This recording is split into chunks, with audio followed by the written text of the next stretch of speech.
আসসালামু আলাইকুম বন্ধুরা, কেমন আছো? আলহামদুলিল্লাহ আমি ভালো আছি। তোমরাও হয়তো আল্লাহ পাকের অশেষ রহমতে ভালো আছো।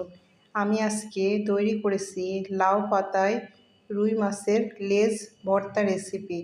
তো আমার এই রেসিপিটা তোমাদের কাছে যদি ভালো লেগে থাকে তাহলে অবশ্যই একটি লাইক, একটি কমেন্ট, একটি শেয়ার করবে।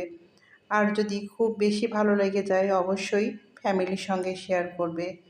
তো বন্ধুরা, দেখতে থাকো আমি লাউ পাতায় রুই মাছের লেজটা কিভাবে ভর্তা করে নিলাম। বন্ধুরা, আমি আজকে তৈরি করব লাউ পাতা দিয়ে রুই মাছের লেজ ভর্তা রেসিপি। আমি এখানে লাউ পাতা এভাবে ছোট ছোট করে টুকরো করে কেটে নিয়েছি। এখানে নিয়েছি পেঁয়াজ, রসুন, আর এখানে আমি দুইটা কাঁচামরিচ নিয়েছি। এখানে আমি রুই মাছের দুইটা লেজ নিয়েছি। এখন আমি লেজ দুটা লবণ, পরিমাণ মতো হলুদের গুঁড়া, পরিমাণ মতো দিয়ে সুন্দর করে মাখিয়ে ভেজে নিব। এখানে আমি মাছটা ভাজার জন্য ফ্রাই প্যানটা বসিয়ে দিয়েছি। পর্যাপ্ত পরিমাণে আমি সরিষার তেল দিয়ে লেজ দুটা ভেজে নেব।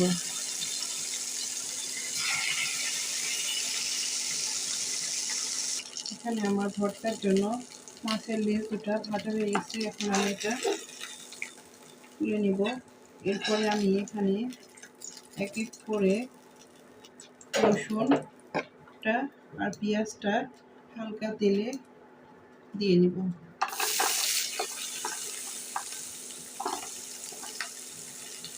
এরপরে আমি যে লাউ শাকটা রেখেছিলাম সেটা দিয়ে নেব। এরপরে আমি এখানে সামান্য লবণ দিব। এটা সুন্দর করে আমি ভেজে নিব ভর্তার জন্য।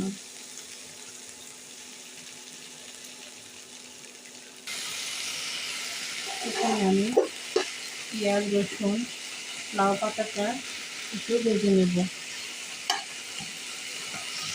সিদ্ধ হওয়া পর্যন্ত। এখানে আমি লাউ শাকটা একটু সিদ্ধ করার জন্য সামান্য পানি দিয়েছিলাম। লাউ শাকটা আমার সিদ্ধ হয়ে গেছে, পেঁয়াজ রসুনটাও সিদ্ধ হয়ে গেছে। এখানে আমি অফ ক্যামেরাতে মাছের লেজের কাঁটাগুলো বেছে নিয়েছি। এখন আমি এই পেঁয়াজ রসুন এই শাকের মধ্যে দিয়ে নেব, দিয়ে আরও সুন্দর করে কিছুক্ষণ ভাজা ভাজা করে নেব। এখানে আমার লাউ শাকটা আর লেজ দিয়ে ভাজা ভাজা করা কমপ্লিট। এখন আমি এটা শিলপাটাতে বেটে নিব। এখানে আমি শিলপাটাতে ভর্তাটা বেটে নিয়েছি। এখন আমি এখানে 3টা শুকনা মরিচ নিয়েছি। এখানে আমার লবণটা কম মনে হচ্ছে, আমি পরিমাণ মতো লবণ নিয়েছি।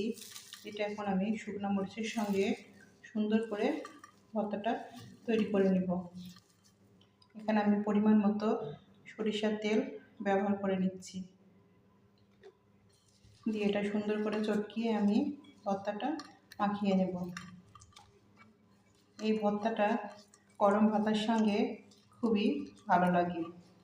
বন্ধুরা, আমার এই লাউ পাতায় রুই মাছের লেজ ভর্তা রেসিপিটা তোমাদের কাছে যদি ভালো লেগে থাকে তাহলে অবশ্যই একটি লাইক, একটি কমেন্ট, একটি শেয়ার করবে।